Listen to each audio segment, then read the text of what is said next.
తూర్పు గోదావరి జిల్లా కోరుకొండ మండలంలో కాపవరంలో గల ఫిలిప్ ఇవాంజలికల్ పెంతుకోస్తు చర్చిలో చిర్ర ప్రసాద్ గారి అధ్యక్షతన సమావేశం ఘనంగా జరిగింది. 2 సంవత్సరాలు అమోఘమైన సేవలు అందించిన విధానం తెలియజేశారు.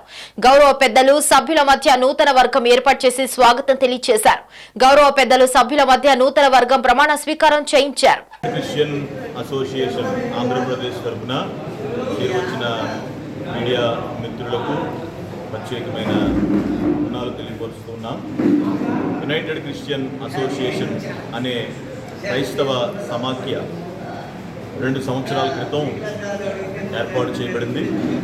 గతించిన 2 సంవత్సరాలు కూడా కార్యవర్గం, ప్రెసిడెంట్ గారు, కార్యవర్గ సభ్యులు చాలా చక్కగా వారి యొక్క కార్యాన్ని, ఈ యొక్క కార్యభారాన్ని మోసి చక్కగా వారు ఈ యొక్క అసోసియేషన్ ముందు కొనసాగించారు.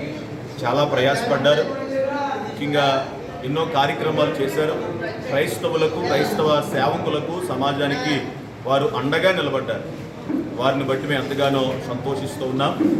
ఈరోజు పాత కార్యవర్గం వారి యొక్క సమయం టర్మ్ ముగించుకుని ఈరోజు మమ్మల్ని నూతన కార్యవర్గాన్ని మా యొక్క గౌరవ పెద్దలు ఎంపిక చేయడం జరిగింది.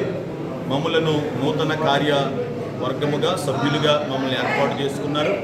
ఈ రాబోయే 2 సంవత్సరాలు కూడా యునైటెడ్ క్రిస్టియన్ అసోసియేషన్, క్రైస్తవ ఐక్య సమాఖ్య అనే అసోసియేషన్ ముందుకు కొనసాగిస్తూ క్రైస్తవులకు, అదేవిధంగా క్రైస్తవ సేవకులకు మేము తప్పకుండా అండగా నిలబడతామని, క్రైస్తవులకు ఏ విధమైనటువంటి సమస్య వచ్చినా, సేవకులకు ఏ విధమైనటువంటి అభ్యంతరాలు కానీ, ఏ విధమైనటువంటి ఆటంకాలు లోకంలోంచి ఎదురైనా తప్పకుండా UCA వారి తరఫున నిలబడుతుందని